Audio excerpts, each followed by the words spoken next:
Hello friends, welcome to GS for civil services. स्वागत है आपका तमिलनाडु हिस्ट्री की जो हम लोग बुक कवर कर रहे हैं, और उसमें हमारा ये लेसन 16 है और काफ़ी इम्पॉर्टेंट पोर्शन है ये। द इंडियन नेशनल मूवमेंट 1917 से 1947 के बीच का, 1917 से 1947 के बीच में जो भारतीय स्वतंत्रता संग्राम संघर्ष था, उसमें क्या क्या चीज़ें हुई, कौन कौन सी घटनाएं हुई। गांधी जी इसमें सबसे इम्पॉर्टेंट करेक्टर उभर के आते हैं। तो यहाँ पे हम सबसे पहले लर्निंग ऑब्जेक्टिव्स देख लेते हैं अपने क्या क्या हैं।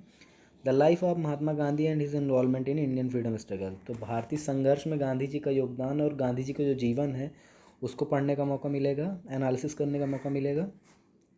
Impact of Jallianwala Bagh massacre, Jallianwala Bagh जो हत्याकांड हुआ था उसका क्या असर पड़ा राष्ट्रीय आंदोलन पर। द खिलाफत एंड नॉन कोऑपरेशन मूवमेंट, तो खिलाफत जो हुआ और असहयोग आंदोलन जो था वो। Civil disobedient movement and salt satyagraha, जो नमक सत्याग्रह हुआ, और सिविल डिसोबीडियंट मूवमेंट जिसे हिंदी में सविनय अवज्ञा आंदोलन कहा जाता है, उसको इसमें पढ़ेंगे। क्विट इंडिया मूवमेंट, भारत छोड़ो आंदोलन और इसका क्या प्रभाव पड़ा भारत की स्वतंत्रता संग्राम पे। और फाइनली लास्ट का जो हमारा टॉपिक होगा द कैबिनेट मिशन प्लान। थोड़ा सा ये वीडियो लंबा होने वाला है, लेकिन आपके प्रिपरेशन के लिए बहुत ज़रूरी है। आप इसको बहुत ही पेशेंस के साथ एंड तक ज़रूर देखें।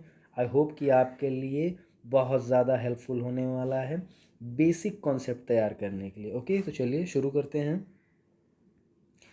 एडवेंट ऑफ गांधी जी, गांधी जी का आगमन। The third and final phase of national movement, तो तीसरा और फाइनल फेज है ये नेशनल मूवमेंट का। देखिए मैंने पहले आपको बता दिया, पहला हमारा जो फेज़ क्या था 1985 से 1995, यानी कि 1885 से 1905 के बीच का जो स्वतंत्रता संग्राम रहा है वो उदारवादी रहा। फिर 1905 से 1916 का क्रांतिकारी उग्रवादी, जो भी कहना चाहें वो कह सकते हैं। और तीसरा फेज जो हमारा शुरू होगा वो 1917 से 1947 के बीच का होगा, जिसे गांधीयन एरा के नाम से जाना जाएगा, यानी कि गांधीवादी राष्ट्रीय स्वतंत्रता संग्राम संघर्ष की बात की जाएगी यहाँ पे। तो during the period Mahatma Gandhi became the undisputed leader of the national movement. और फाइनली जो है गांधी जी इस 30 साल में सबसे ज़्यादा प्रखर और उभरने वाले राष्ट्रीय नेताओं में से एक होंगे। हिस प्रिंसिपल ऑफ नॉन वायलेंस, उनके जो दो सिद्धांत थे सबसे बड़े, जिसको बोलते हैं अहिंसा और सत्याग्रह के सिद्धांत, और जिसके माध्यम से उन्होंने क्या किया, ब्रिटिश गवर्नमेंट को अपने आगे झुकाने का पूरा प्रयास किया। Gandhi made the nationalist movement as a mass movement. Gandhi ji ने क्या किया कि जो राष्ट्रवादी जो आंदोलन था उसको जनता जनता आम जनमानस तक पहुंचाने का सबसे बड़ा काम किया। तो मोहनदास करमचंद गांधी, अब इनके बारे में देखते हैं। ये आप पिक्चर देख ही रहे हैं, सभी लोग जानते हैं इनके बारे में, ज़्यादा अंदर जाने की ज़रूरत नहीं है। तो इनका जन्म कब हुआ था? 2 अक्टूबर 1869 को। कहाँ? पोरबंदर, गुजरात में एक जगह है। He studied in law in England, इन्होंने कानून की अपनी पढ़ाई कहाँ की? इंग्लैंड में। ही रिटर्न टू इंडिया, वो भारत आ गए कब? भारत आए 1915 में, लेकिन उससे पहले भी वो भारत में थे। 1891 में आए वो, ठीक है। इन अप्रैल 1893 फिर उन्हें 1893 में एक काम मिला साउथ अफ्रीका में, जहाँ पे वो गए एक केस के मामले में। एक दादा अब्दुल्ला करके थे, उनके यहाँ काम करने गए। फिर बाद में वहाँ पे उन्होंने अपार्थाइड, जो नस्लीय भेदभाव की जो नीति है अंग्रेज़ों की, उसके खिलाफ उन्होंने वहाँ पे लगभग 20 साल संघर्ष किया। Finally he came to India in 1950, और 1915 में वो भारत वापस आ गए। He fully involve himself in the Indian national movement.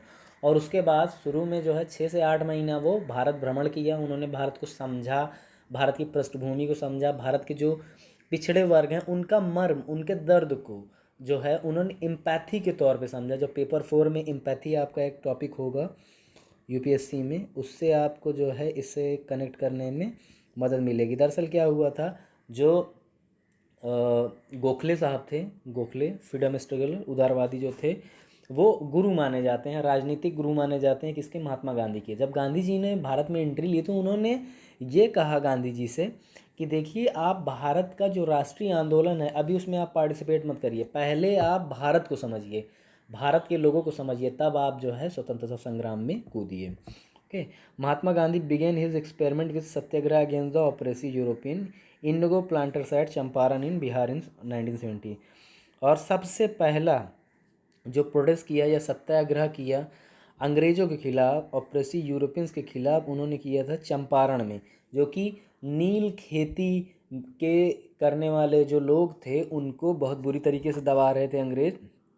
1917 का ये मामला, सबसे पहले अंग्रेज़ों के खिलाफ भारत में महात्मा गांधी ने प्रोटेस्ट ये सत्याग्रह यहीं पर किया। In the next year he launch another satyagraha at Kheda in Gujarat. और उन्होंने फिर अगले साल ही, गुजरात की एक जगह है खेड़ा, वहाँ पर उन्होंने किसानों के समर्थन में क्या किया कि उन्होंने हड़ताल जैसी एक परिस्थिति, माहौल तैयार कर दिया जिसमें टैक्स वगैरह नहीं देने की बात की गई। फेल्योर हो गया था क्रॉप्स का, क्रॉप्स दरअसल पूरी तरीके से तहस नहस हो गई थी मौसम की खराबी के चलते, जिस वजह से उनसे ज़्यादा टैक्स मांगा जा रहा था। और फिर गांधी जी ने उनका समर्थन किया और बाद में वहाँ पे जीत भी हुई। During this struggle Sardar Vallabh Bhai Patel emerge as one of the trusted follower of Gandhi. और यहीं पे सरदार वल्लभ भाई पटेल जो हैं गांधी जी के एक विश्वसनीय जो है नेता और सहायक नेता के तौर पे यहाँ पे उभरे। इन 1918 में गांधी जी अंडरटुक ए फास्ट अनटू डेथ, यानी कि अंतिम सांस तक व्रत, या जिसे आमरण अनशन बोला जाता है। क्या बोला जाता है? आमरण अनशन। जब तक फुलफिल नहीं की जाएंगे विश, तब तक वो क्या करेंगे? अनशन करेंगे, और ये डेथ तक भी ले जा सकता है, इसका मतलब ये है। तो अहमदाबाद मिल workers and finally the mill honours considered the just demand of the workers. और फाइनली जो लेबर्स थे, जो काम करने वाले लोग थे, उनकी मांगों को फुलफिल किया गया एडमिनिस्ट्रेशन के through. On the whole the local movement as Champaran, Kheda and Ahmedabad तो ये जितने भी लोकल जो क्षेत्रीय आंदोलन थे, कहीं ना कहीं महात्मा गांधी को क्या किया, लोगों और लोगों की समस्याओं को, जो ज़मीनी समस्याएं थी, उनके करीब लेके आया। Consequently he became the leader of the masses. और फाइनली वो क्या हुआ? एक बड़े नेता के तौर पे उभरे, आम जनमानस के नेता के तौर पे उभरे महात्मा गांधी। अब रॉलेट एक्ट देखते हैं। Rowlatt act 1919। In 1917, a committee was set up under the presidency of Sir Sidney Rowlett। और 1917 में एक कमेटी यानी समिति का गठन किया गया, और उसके अध्यक्ष कौन थे? उसके अध्यक्ष थे सर सिडनी रॉलेट। तो सिडनी रॉलेट की अगुवाई में जो ये कमेटी बनी, इसमें क्या था कि जो मिलिटेंट नेशनल एक्टिविटीज़ हो रही थी भारत में, मैंने आपको बताया है पहले क्या था, पहले उदारवादी मामला चल रहा था, फिर बाद में उग्रवादी चल गया। उग्रवादी में ही एक छोटा सा फ्रैक्शन था, उसका जो हिस्सा था वो क्या रहा था, वो कहीं ना कहीं आज़ादी जो है क्रांतिकारी गतिविधियां करके प्राप्त करना चाहता था। तो on the basis of its report to Rowlatt act was passed in March 1919। तो जो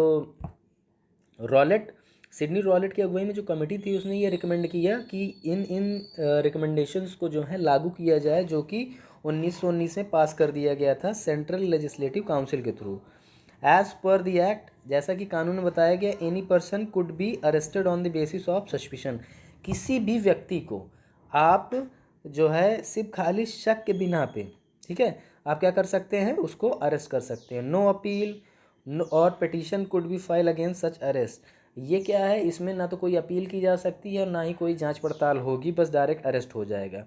this act was called the black act. और इस कानून को जो है काले कानून का नाम दिया गया, क्योंकि कहीं ना कहीं जो फंडामेंटल राइट्स होते हैं, ह्यूमन राइट्स होते हैं, उनके खिलाफ था ये रॉलेट सिडनी का जो एक्ट था, रॉलेट एक्ट। तो ऑल इंडिया हड़ताल वाज ऑर्गेनाइज्ड ऑन, तो पूरे भारत में बड़े स्तर पे जो है एक हड़ताल का आयोजन किया गया 6 अप्रैल 1919 को। Meeting were held all over the country. और मीटिंग्स हुई पूरे वर्ल्ड में, पूरे भारत में। Mahatma Gandhi was arrested near Delhi. Gandhi ji जो हैं लोगों को जो हैं कहीं ना कहीं अवेयर कर रहे थे, उन्हें जागरूक कर रहे थे, इस वजह से उन्हें दिल्ली में अरेस्ट कर लिया गया। To prominent leaders of Punjab, दो पंजाब के बहुत फेमस लीडर्स थे, नेता थे, जिसमें से एक का नाम था सत्यपाल, डॉक्टर सत्यपाल, और दूसरे थे डॉक्टर सैफुद्दीन किचलू। इनको क्या किया गया? अमृतसर पंजाब में जो है अरेस्ट कर लिया गया। इसी के चलते क्या हुआ कि लोगों ने क्या किया कि जो जलियांवाला बाग थी वहाँ पे उनकी आज़ादी को लेके मांग शुरू हो गई 13 अप्रैल 19 को। तो यहीं पे फिर मैसाकर होता है, उसको देखते हैं। जलियांवाला बाग मैसाकर, ठीक है, नरसंहार जिसे बोलते हैं, व्यक्तियों की हत्या बड़े स्तर पर 13 अप्रैल 1919 को होती है। Remained A turning point in the history of Indian freedom movement.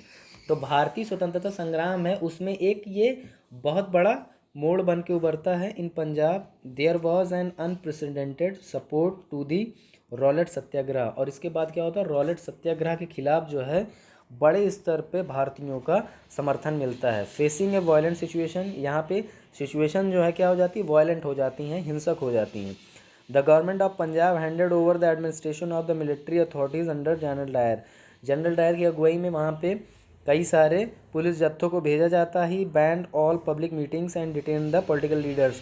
और वो क्या करता है कि जो सार्वजनिक जो मीटिंग्स की जा रही होती हैं उसको वो क्या करता है, कैंसिल करने की बात करता है। बोलता है कि कोई भी मीटिंग्स नहीं की जा सकती हैं और सारे जो पॉलिटिकल लीडर्स हैं उनको अरेस्ट किया जा रहा है। ऑन 13 अप्रैल 13 अप्रैल जिस दिन बैसाखी का पर्व रहता है, हार्वेस्ट फेस्टिवल है पंजाब का, ठीक है। A public meeting was organise at the Jallianwala Bagh. तो जलियांवाला बाग जो है अमृतसर में, वहाँ पे एक आम जनमानस की क्या हो जाती है, एक मीटिंग ऑर्गेनाइज की जाती है। Dyer march in and without any warning open fire on the crowd. और जो जनरल डायर होते हैं वो वहाँ पे अपनी जत्थे के साथ एंट्री करते हैं और बगैर चेतावनी दिए लोगों पर अंधाधुंध फायरिंग करवा देते हैं। 10 से 15 मिनट में बहुत से ज़्यादा लोग मारे जाते हैं। लगभग जो ऑफिशियल रिपोर्ट है उसके अंदर 379 पीपल्स के मरने की बात की गई है, जो ऑफिशियल है, जो आधिकारिक तौर पर जो कागज़ बना है। लेकिन लोगों ने, क्योंकि अंग्रेज़ अपने हिसाब से तो हिस्ट्री को एक्सप्लेन करेंगे नहीं, उनको जिसमें प्रॉफिट होगा उसी तरीके से वो चीज़ों को बताएंगे। इससे उनकी इंटरनेशनल जो छवि थी, अंतर्राष्ट्रीय जो छवि थी, वो धूमिल हो रही थी कि वो इंडिया में जिस तरीके से लोगों को ऑप्रेस कर रहे हैं वो लोगों को पता चल जाता। तो उन्होंने झूठ बताया कि 379 लोग जो हैं उनकी डेथ हुई थी। एक्चुअल में जो है 1137 लोग जो हैं 1137 लोग वाउंडेड हुए थे, लेकिन इससे ज़्यादा तादाद थी मरने की लोगों की। There was a nationwide protest against the massacre and Rabindranath Tagore renounce his knighthood at protest. तो रविन्द्रनाथ टैगोर जी जो हैं उनको नाइटहुड की एक उपाधि मिली थी, जो कि इंग्लैंड की क्वीन या क्वीन जो है देते हैं उन लोगों को जो लिटरेचर है या सोशल वर्क है उसमें बड़ा काम करते हैं। सर की उपाधि दी जाती है, सर रविन्द्रनाथ टैगोर। तो रविन्द्रनाथ टैगोर ने अपना जो सर की उपाधि है, नाइटहुड का जो पद है, उसको वापस कर दिया था। ये याद रखिएगा। जलियांवाला बाग जो मैसेकर था उसी में किसने, टैगोर ने क्या किया था, अपना नाइटहुड वापस कर दिया था, ये याद रखिएगा। तो Jallianwala Bagh massacre gave a tremendous impetus to the freedom struggle. और कहीं ना कहीं फ्यूल कर दिया, एक बड़ा तेज़ी ला दिया जो भारतीय स्वतंत्रता संग्राम था उसमें जलियांवाला बाग हत्याकांड ने।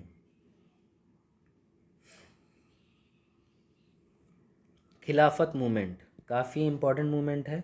द चीफ कॉज ऑफ खिलाफत movement was the defeat of Turkey in the first world war. पहले विश्व युद्ध में क्या हुआ, टर्की युद्ध हार गया। तो वहाँ पे क्या होती है, treaty of Sevres. Treaty of Sevres होती है 1920 में, संधि होती है सेवरस की। और उसमें मुस्लिम्स को क्या किया जाता है, एज ग्रेस इंटेल टू देम। ये इसमें कहीं ना कहीं उनकी छवि को बहुत ही ज़्यादा क्या किया जाता है, बहुत ही ज़्यादा उनको बेइज्जती होती है मुस्लिमों की। The whole movement was based on Muslim believes that the caliphate was the religious head of Muslim all over the world. The Muslim in India were upset over the British attitude against Turkey and launched the खिलाफत movement. तो Severus की जो संधि में क्या होता है, जो खिलाफत जो चल रही होती है, जो कि बहुत पवित्र माना जाता है मुस्लिम वर्ल्ड में, इस्लामिक वर्ल्ड में, उसको जो है अंग्रेज़ों ने कहीं ना कहीं संधि के तहत ख़त्म कर दिया और खिलाफत का खात्मा कर दिया। और उसी के बाद जो है सारे मुस्लिम्स जो हैं रोष में आ जाते हैं और वैश्विक स्तर पे क्या चालू किया जाता है, वैश्विक स्तर पर खिलाफत आंदोलन शुरू किया जाता है। Maulana Abul Kalam Azad, M.A. Ansari, Saifuddin Kishlu and the Ali brothers were all the prominent leaders of the movement. A खिलाफत कमेटी had formed। तो इसमें एक खिलाफत कमेटी का गठन किया जाता है 19 अक्टूबर 1919 को। The whole country has observe the Khilafat day. और 19 अक्टूबर को जो है क्या किया जाता है, ऑब्जर्व किया जाता है खिलाफत डे या खिलाफत दिवस को। On 23 November a joint conference of the Hindus and Muslim had also been held under the chairmanship of Mahatma Gandhi.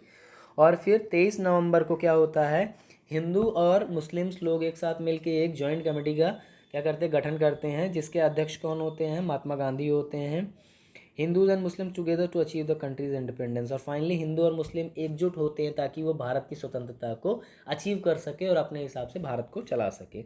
Subsequently the Khilafat movement merge with the non cooperation movement launch by Mahatma Gandhi 1920, और finally 1920 में जो है असहयोग आंदोलन शुरू किया जाता है महात्मा गांधी के द्वारा, और खिलाफत आंदोलन उसी में मर्ज हो जाता है। हिंदू मुस्लिम यूनिटी का जो है ये एक तरीके का अनोखा और बेजोड़ जो है नज़ीर पेश होती है पूरे वर्ल्ड के सामने, जहाँ पर भारत में एकता का सबसे चरम जो है, या एकता की मेच्योरिटी का सबसे फाइनल स्टेज देखा जाता है इस टाइम पे। नॉन कोऑपरेशन मूवमेंट में क्या होता है उसको डिस्कस करते हैं। नॉन कोऑपरेशन मूवमेंट कब होता है, 1920 से 1922 के बीच में। Mahatma Gandhi announce his plan to begin non cooperation movement with sequel to the Rowlatt act, Jallianwala Bagh massacre and Khilafat आंदोलन। तो 3 बड़ी घटनाएं थीं, एक जलियांवाला बाग हत्याकांड, दूसरी खिलाफत आंदोलन, तीसरा क्या था, रॉलेट एक्ट। इन तीनों के खिलाफ जो है राष्ट्रीय स्तर पर असहयोग आंदोलन को गांधी जी की अगुवाई में, अध्यक्षता में प्रारंभ किया जाता है पूरे भारत में। और इसमें क्या क्या चीज़ की जाती हैं, इसको अप्रूव कब किया गया था, 1920 दिसंबर में नागपुर सेशन में इसको अप्रूव किया गया था नॉन कोऑपरेशन मूवमेंट को। और इसके अंतर्गत क्या क्या चीज़ें रखी गई थी उनको डिस्कस करते हैं। Surrender the titles and honorary position, तो जो भी सम्मान पदक जो भी अंग्रेजों के द्वारा दिए गए थे उनको वापस करके कहीं ना कहीं अपना गुस्सा जाहिर करना कि आप हमारे फेवर में नहीं हो। Boycott of elections held under the provisions of 1919 act, और 1919 के एक्ट के तहत जो प्रांतों में जो चुनाव कराने की जो प्रक्रिया थी उनका पूरी तरीके से विरोध करना। ठीक है, कहीं ना कहीं नॉन पार्टिसिपेशन की बात हुई। बाइकआउट ऑफ गवर्नमेंट फंक्शंस करने थे, गवर्नमेंट की जितनी भी फंक्शंस थी, जितने भी उनके काम चल रहे थे उनमें पार्टिसिपेट नहीं करना था।